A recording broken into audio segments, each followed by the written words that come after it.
এক ব্যক্তির বাড়ি পুলিশকে দেখিয়ে দেওয়ার অপরাধে মা ও মেয়েকে প্রকাশ্য দিন দুপুরে মারধর ও শ্লীলতাহানি করল দুষ্কৃতীরা। পুলিশের ভূমিকা নিয়ে ক্ষুব্ধ দুই নির্যাতিতা ও তার পরিবারের সদস্যরা।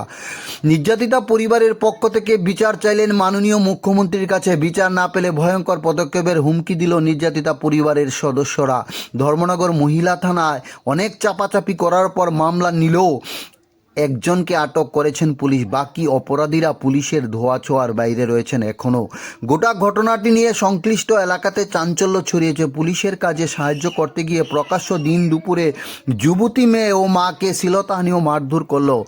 এখন দেখার বিষয়, পুলিশ নির্যাতনের শিকার পরিবারটিকে সুষ্ঠু বিচার পাইয়ে দিতে কী পদক্ষেপ গ্রহণ করে। ঘটনাটি উত্তর জেলার ধর্মনগর মহকুমাতে। খোয়াই টাইমস বাংলা ধর্মনগর প্রতিনিধির প্রতিবেদন। পুরুষ লোকে মিলিয়া শমসুল হক, মইনুল হক, নুরুল হক তারা মিলিয়া আমাদের অনেক মারধর করছে। রাস্তাতে গলা চাপা দিয়ে মারি দিতে আসতে শ্বাস বন্ধ করিয়া আমি অনেক কষ্ট করিয়া বাবাচ্ছিয়া রাস্তাতে আমার মারে কল করছি। কল করার পরের দিকে আমার মা যখন গেছে আমারে বাঁচানি, তখন আমার মারেও ধরিয়া অনেক মারধর করছে। মাইলেই তো হুমকিও দিছে। তারা এটাও কইছিলেন তারা পুলিশকে টাকার বিনিময়ে কিনে দেব। এটা তার লেখা কোনো বড় বিষয় না। আপনার যখন অ্যাটাক করছে, কে কে অ্যাটাক করছে? শমসুল হক, মইনুল হক, নুরুল হক। আর তখন আমার গলা টানিয়া সেই নিছিল গিয়া সোনার এই নাচলো এক বড়ি। তখন আমার পোশাক টাশাকও টার্টিং করছে।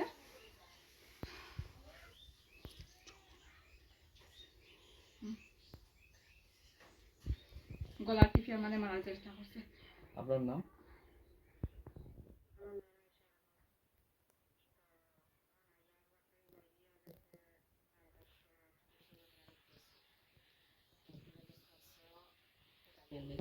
তো আমি না করি যে দরকার নাই পড়াশোনা করানোর, জলবাদ খাইয়া করো টাকাও বালা, টিউশনি করার দরকার নাই। ওই জায়গার পরিবেশটা বালা নাই। ওই জায়গার মধ্যে সবসময় ডাকছে রমরমা ব্যবসা থাকে। ওই জায়গার বিভিন্ন ধরনের খারাপ অবৈধ ব্যবসা থাকে। কোন জায়গাটাতে?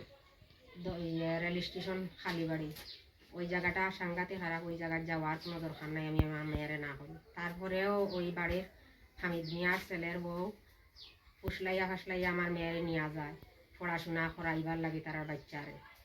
তারপরে তারা রবিবারে পড়া যাওয়ার পথে তিনজন পুলিশ কর্মী খাইছে আমার মেয়েরে। খাইয়া জিগাইছে শমসুলের বাসাটা কোন দিকে। তো আমার মাইয়া হয়েছে এইদিকে দেখাইয়া দিছে। দেখাইয়া দেওয়ার কারণে আমার মেয়েরে তারা সাংঘাতিক আঘাত করছে।